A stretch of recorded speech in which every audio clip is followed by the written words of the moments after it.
पौर कार्यनिर्वाही अधिकारी घन घन बदली सहित कनिष्ठ जंत्री और सहकारी जंत्री अनुपस्थिति जो उन्नयनमूलक कार्य ठप एभली अभियोग नहीं पौर अध्यक्ष और काउंसिलर कार्यालय पड़ा ताला। एभली चित्र देखा मिली नवरंगपुर जिला उमरकोट पौर कार्यालय।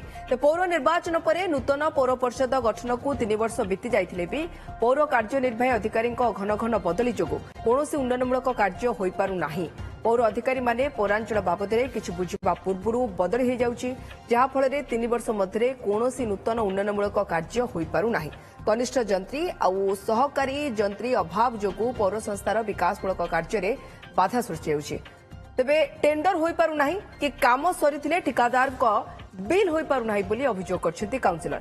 पौर अध्यक्षांक समेत अन्य काउंसिलर माने भी ताला पकाई प्रतिवाद करछथि। किछि एभली जे आपण चित्र रे देख परछथि।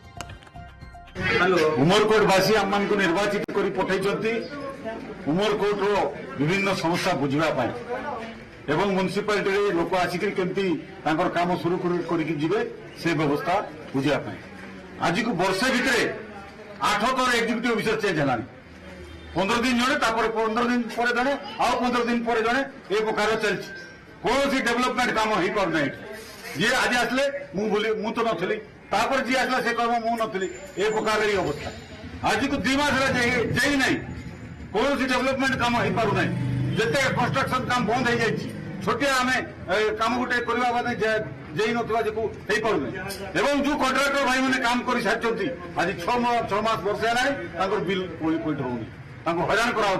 आज 15-16 दिन हो गलानी आम जिला प्रशासन पाखे आम जाइलु जेई एवं यही दिंतु तो आज को 15 दिन हो गलानी किंतु कार देखा दर्शन ना ना कार फोन ना कि ना।